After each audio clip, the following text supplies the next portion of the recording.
Chicago, the city of wind, towering skyscrapers, deep dish pizza, and an attitude as sharp as the suits in its corporate offices. Here, every corner tells a story, sometimes loud and messy, other times quiet and lingering like the chill coming off Lake Michigan. This is not a city for the faint-hearted. It's a place where people hustle hard, play hard, and fight even harder for what they want. And in the middle of it all? Me. I'm Evan Miller, 35, a lawyer with a reputation for being meticulous, sharp, and maybe, just maybe, a bit too in love with my job. I've spent the better part of my career in courtrooms that smell like old books and stale coffee, locking horns with some of the toughest legal minds in the state. Life was predictable, structured, safe, until Sarah Bennett walked into my life like a gust of wind on a calm day, disruptive, invigorating, impossible to ignore. This isn't just a story about courtrooms and legal jargon. It's about what happens when two people, both fiercely independent and stubborn as hell, find themselves on opposite sides of the same case and unexpectedly the same side of something far more complicated. In Chicago, the wind always shifts when you least expect it. Let me tell you something about being a lawyer in Chicago. It's a lot like surviving winter here. You learn to brace yourself. You get good at layering up emotionally, mentally, even physically. And just when you think you've got it all under control, a new storm hits. It was a typical Monday morning, cold enough to make my coffee feel like a lifeline. I was parked at my usual spot in my office, corner window, view of the river, and a desk buried under briefs and case files. The hum of the city below was steady and familiar, a kind of white noise I'd grown to love. My phone buzzed. Carla, my assistant. Carla. Client emergency. Conference room B. Now. Great. Just what I needed to kick off the week. I grabbed my notes, straightened my tie, and made my way down the hall, mentally preparing myself for whatever disaster awaited. When I opened the door, Robert Hensley, CEO of Wexler Corporation, was already pacing like a caged lion. His team looked just as tense. Evan, he barked the moment he saw me. We've got a situation. I gave him my best lawyer face, calm, controlled, just slightly bored. Let me guess. You're not here for a friendly chat. Hensley shoved a thick file across the table. We're being sued. Massive class action. And guess who's leading the charge? I flipped open the file, scanning the complaint until my eyes caught a name that made me pause. Sarah Bennett. Even if you don't work in law, you've probably heard of her or someone like her. Brilliant, ruthless, and annoyingly good at winning. The kind of lawyer who makes you double-check your own arguments, just in case she's already poked holes in them before you've even stepped into the courtroom. She's formidable, I said carefully. She's a damn shark, Hensley growled. That's why we need you to shut this down before it turns into a PR nightmare. No pressure or anything. 2 days later, I walked into the courtroom for the preliminary hearing.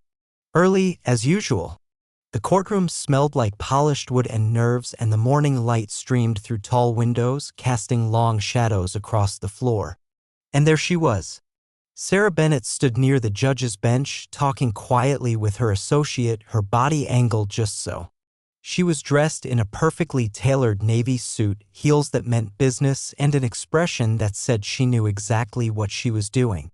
I'd seen photos of her before, but in person she was different. More dynamic. More real. And somehow more intimidating.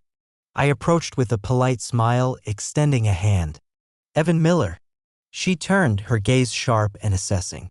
For a split second, I thought I saw a flicker of something, recognition? Amusement, before she took my hand. Sarah Bennett, she replied smoothly. I've heard of you.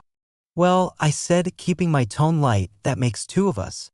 Her smile was polite but cool, and her eyes sparkled with challenge. Hope you brought your A game. Always, I replied. We broke apart, each moving to our respective tables. But I couldn't resist glancing back at her. There was something about the way she moved, the quiet confidence she exuded, that made me feel like this case was going to be anything but routine. The hearing was a blur of sharp exchanges and rapid-fire objections. Sarah was every bit as good as her reputation suggested. Quick, articulate, and relentless. But I held my ground, countering her points with precision and pushing back just hard enough to make her raise an eyebrow once or twice. By the time the judge banged the gavel, I was both exhausted and exhilarated. As we gathered our things, Sarah passed by my table and said lightly, "Not bad, Miller, for a first round." I smirked. I was just warming up. She laughed softly, and then she was gone, leaving behind a faint trace of citrus perfume and the promise of many more battles to come. That night, back in my apartment, I sat nursing a beer, the city lights flickering outside my window. I kept replaying the day in my mind, her voice, her arguments, that look in her eyes when she knew she'd scored a point. This case was going to be a challenge, and somehow I couldn't wait. I raised my glass toward the window and muttered, "Here's to you, Sarah Bennett." Little did I know the real game had only just begun. If you had asked me at the start of the week whether I'd spend my Friday afternoon locked in a judge's chambers with Sarah Bennett, I would have laughed in your face. But here I was, trapped, staring at a door that refused to budge, and sitting across from the most infuriatingly compelling woman I'd ever met. Sarah crossed her arms and leaned back in her chair, glaring at the door like it had personally offended her. "Fantastic," she muttered. "Just when I thought this day couldn't get any worse." I smirked, resting my elbows on the table. "Oh, come on, Bennett. You get to be locked in a room with me. How is that not the highlight of your week?" She gave me a look. You know, the one, a mix of amusement and "Are you serious right now?" "Trust me," she said deadpan. "If I wanted to be trapped with an overconfident lawyer, I'd have scheduled another partners meeting." I laughed out loud, genuinely impressed. "Okay, that was good. I'll give you that one." For the first few minutes, we both pretended to be busy. Her reviewing notes, me pretending to scroll through my phone even though there was zero signal in the thick-walled room. The silence stretched, broken only by the occasional tick of the old-fashioned clock above the door. Finally, I gave in. "So, this is weird, right?" Sarah sighed and set down her pen. "Horribly weird. But at least it's giving me a break from all the paperwork. See? Silver linings." I grinned. "You're welcome." She rolled her eyes but smiled despite herself. "Do you always have a joke ready? Or is it just me who brings out your comedic side?" "Only with worthy opponents," I said smoothly. She arched an eyebrow. "Flatterer." We fell into an easier rhythm after that, the tension of being on opposite sides of a high-profile case slipping away just a little. She stood up and started pacing the room, her heels clicking softly on the hardwood floor. "You know," she mused, "this kind of thing is exactly why I hate old buildings. Beautiful, sure. Functional? Not so much." I watched her with a grin. "Admit it. You're just mad because you're not in control of the situation." She stopped and gave me a mock glare. "And you are." "Absolutely not." I laughed. "But I'm much better at faking it." She shook her head, chuckling as she leaned against the wall. "Unbelievable." A few moments passed in silence before she surprised me with a real question. "Do you like it?" she asked suddenly. "Like what?" "This." She gestured vaguely. "Law. The endless arguing. The pressure." I thought for a second, her gaze locked on mine. "Yeah," I said finally. "I do. I mean, not every minute of it. But there's something addictive about the game, you know?" She nodded slowly. "Yeah, same here. Though sometimes I wonder what life would have been like if I'd done something totally different." "Like what?" I asked, genuinely curious. She laughed, shaking her head. I don't know. Opened a bakery. Traveled the world. Something simple.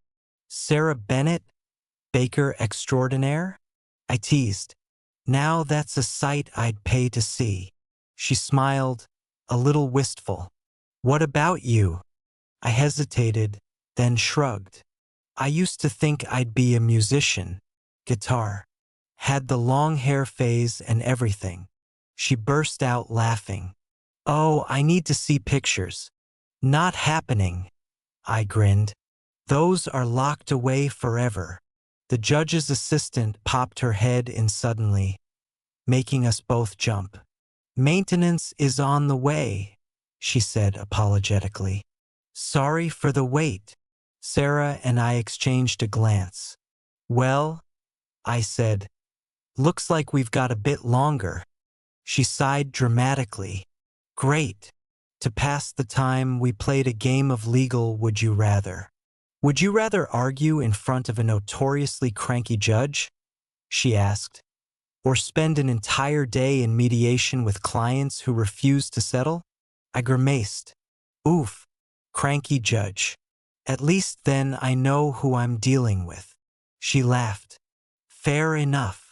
My turn, I said, tapping my chin. Would you rather lose a slam dunk case because of a technicality or win a case you know you shouldn't have? She paused, thinking. Ugh, neither. But if I have to choose, lose the slam dunk. At least my conscience would be clear. I nodded, impressed. See, you do have a heart. She smirked. Don't let that get around. When we were finally freed, an hour later, give or take, I gathered my things and looked at her with a smile. Well, Bennett, I have to say, that was surprisingly tolerable. She laughed, slinging her bag over her shoulder. Likewise, Miller. But don't think this means I'm going easy on you in court. Wouldn't dream of it. We walked out together, parting ways at the elevator. But as I stepped into the hall, I couldn't help but glance back. She was looking too. That night, sitting in my apartment with a glass of whiskey, I replayed the entire afternoon in my head. The banter, the laughs, the unexpected glimpses of something deeper. And for the first time in a long time, I realized this case was about to become a lot more complicated than I'd planned. But somehow, I didn't mind one bit. There's a saying in law, never underestimate your opponent. After 2 weeks of going head-to-head with Sarah Bennett, I was starting to think they should add, and never agree to casual coffee with them either. Let me explain. We'd been clashing in court almost daily, our arguments growing sharper, the tension between us thicker than the Chicago fog. But beneath the courtroom battles, something else had started brewing. Something we were both carefully ignoring. Or at least we had been ignoring it. It all started one particularly brutal Tuesday morning. We were deep in a contentious hearing, witnesses, objections, the whole 9 yards. Sarah was on fire, ripping into one of my key witnesses with surgical precision, and I had to admit, even while I scrambled to salvage my case, I was impressed. When the session finally adjourned, the judge called for a break, and I practically collapsed onto a bench outside the courtroom. I was mentally drafting my next move when I heard her voice. Tough morning, Miller? I looked up to see Sarah leaning casually against the wall, her arms crossed, a knowing smile playing at her lips. You're enjoying this way too much, I muttered, rubbing my temples. She laughed. Come on, you held your own. Barely. Gee, thanks. There was a beat of silence between us. Comfortable, surprisingly. And then she said, almost hesitantly, You want to grab a coffee? I blinked. Wait, with you. She rolled her eyes. No, with your imaginary friend. Yes, with me. It's just coffee, Miller. Not a peace treaty. I hesitated for half a second too long, and she raised an eyebrow, amused. What? Scared to be seen in public with the enemy? Terrified? I deadpanned. But sure, why not? We ended up at a small cafe around the corner from the courthouse. One of those cozy places with exposed brick walls and the smell of freshly ground beans thick in the air. We ordered, found a corner table, and, for the first time since meeting, sat down without a judge, jury, or legal pad between us. At first, we talked shop habit, I guess. But slowly, the conversation drifted to other things. Childhood stories. Favorite movies. The weird quirks of living in Chicago. We both agreed that the weather was some kind of cosmic joke. Do you ever think about quitting? She asked at one point, stirring her coffee idly. Quitting law? I raised an eyebrow. Every Monday morning. She laughed. Seriously? I thought for a second. Sometimes. But I think I'd miss the fight too much. As exhausting as it is, it's addictive. She nodded, her expression thoughtful. Yeah. Same. We sat there longer than we probably should have, laughing more than two overworked lawyers had any right to. And when we finally stood to leave, something hung in the air, unspoken, but definitely there. Outside, the wind had picked up as it always seemed to do in the city.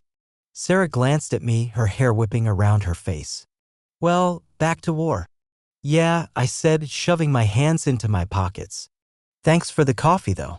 Unexpectedly nice. She smiled, and for the briefest moment, her guard dropped. Yeah, it was. She turned and walked away, her figure disappearing into the busy street, leaving me standing there with a stupid grin on my face. Over the next few days, things got complicated. In court, we were as fierce as ever, arguing, objecting, pushing each other to the edge. But outside of court, there were these moments. Like the morning I caught her eye across the courtroom and she smirked, just slightly. Or the time we brushed past each other in the hallway and both paused a little too long. Nothing big, nothing anyone else would notice. But I noticed. Oh, I definitely noticed. One evening, Carla, my assistant, popped her head into my office. You okay, boss? She asked, eyeing the untouched takeout on my desk. Yeah, why? She gave me a look. You've been distracted lately. And you're never distracted. I hesitated, then shrugged. It's nothing. She narrowed her eyes. It wouldn't have anything to do with a certain Ms. Bennett, would it? I looked up sharply. What? No. Of course not. Carla smirked. Uh-huh. Sure. I opened my mouth to protest, then shut it again. Because, well, what was I supposed to say? She wasn't wrong. That night, as I walked home through the chilly Chicago streets, I found myself thinking about Sarah. About how her laugh lingered in my head longer than it should. About how the case, this huge, career-defining case, was starting to feel like the second most important thing whenever she was around.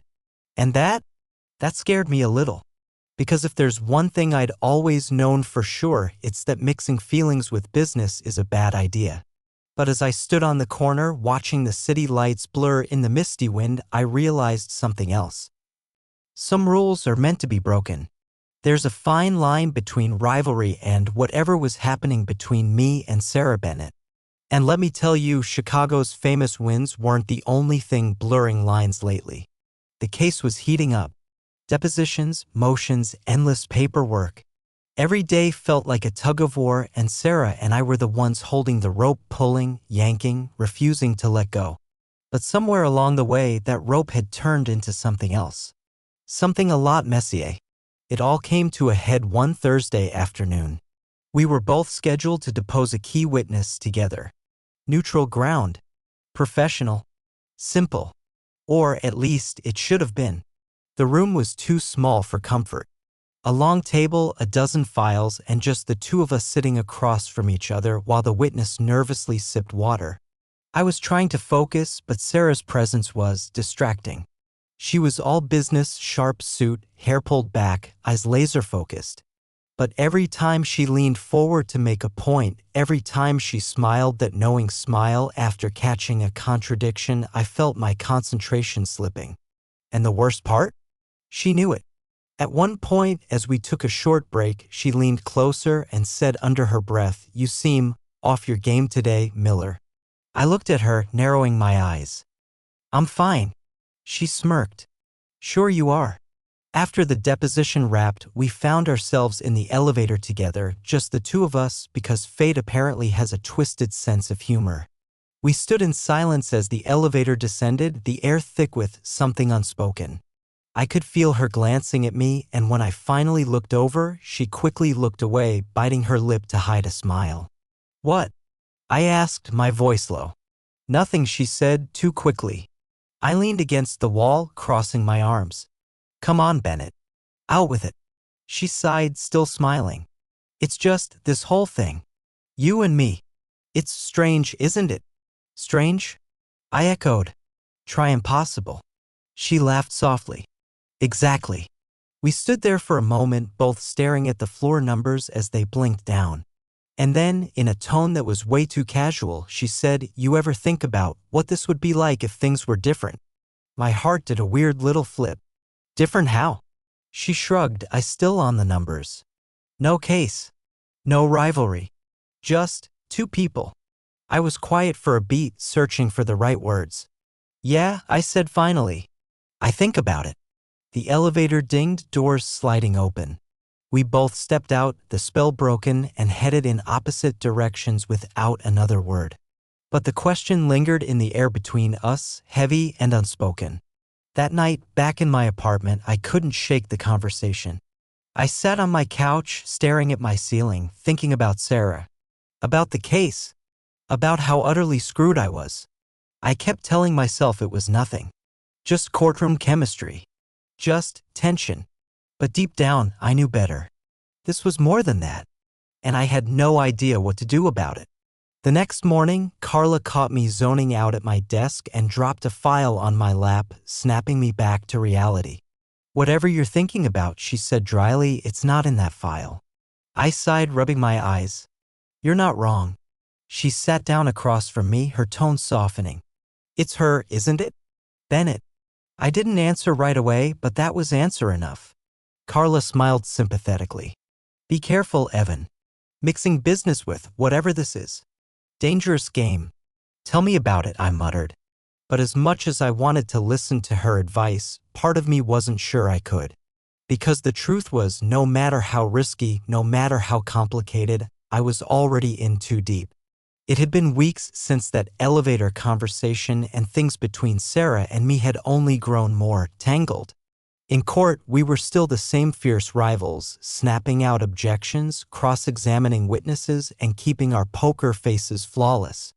But outside of court, that was where everything started to slip. It was subtle at first.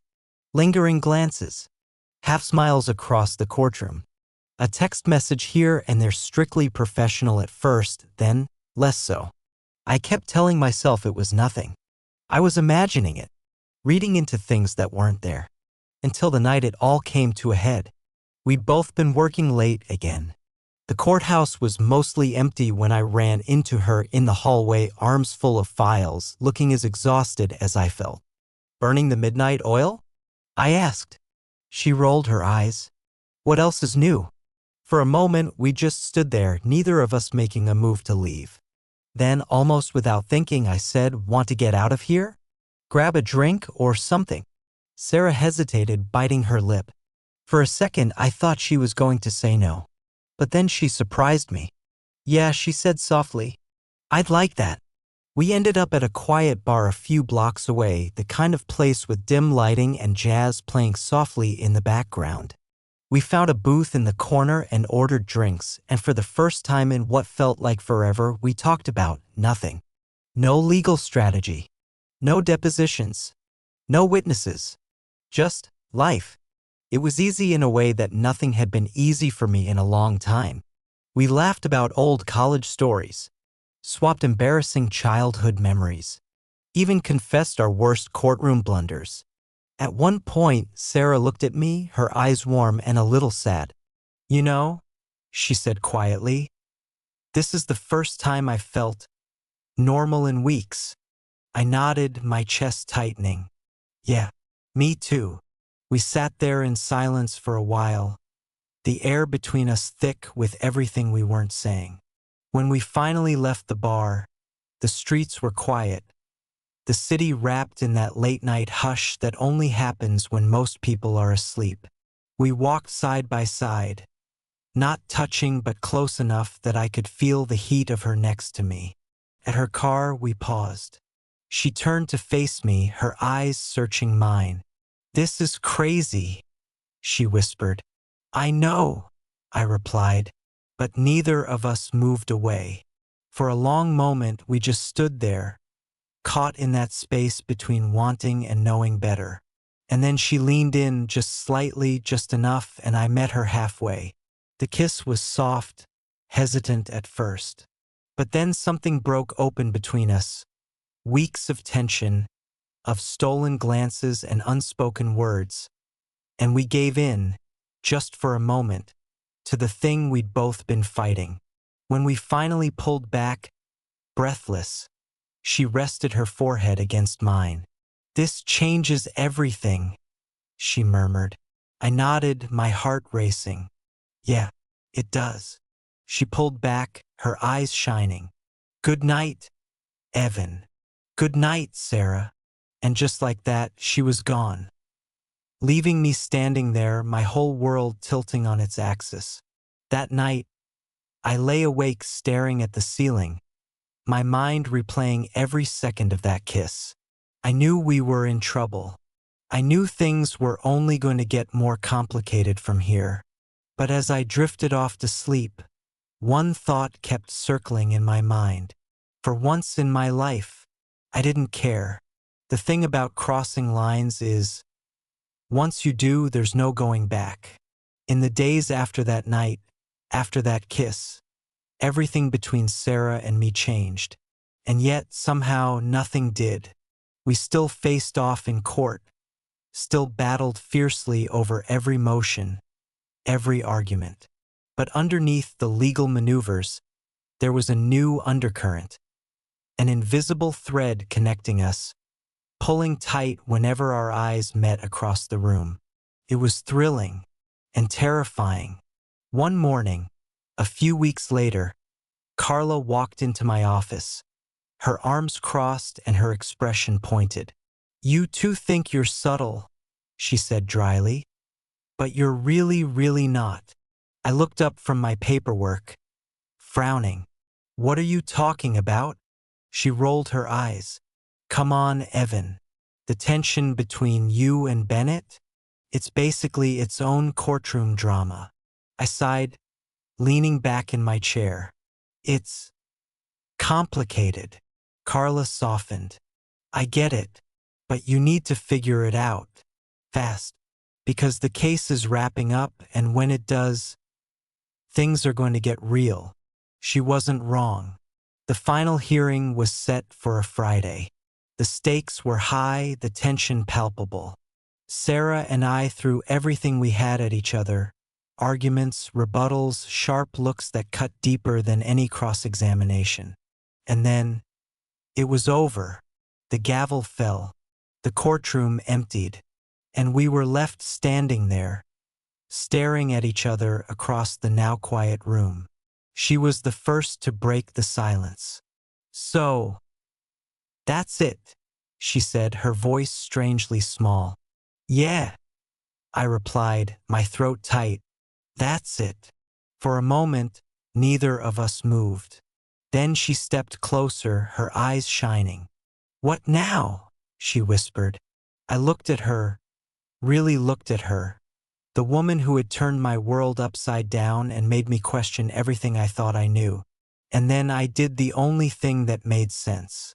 I kissed her, right there, in the middle of the empty courtroom, with the echo of our footsteps and the distant hum of the city all around us. When we finally pulled back, I smiled. Whatever comes next, we figure it out, together. She laughed softly, her eyes brimming with tears. "You're sure about that?" I nodded. "Yeah, for once, I'm completely sure." A year later, we were back in the same courtroom, but this time as co-counsels on a new case. Still arguing, still challenging each other, but now on the same side. And every time the Chicago wind howled outside those old windows, we just smiled. Because we knew, sometimes, the best things in life happen when you stop playing it safe and let the wind take you somewhere unexpected.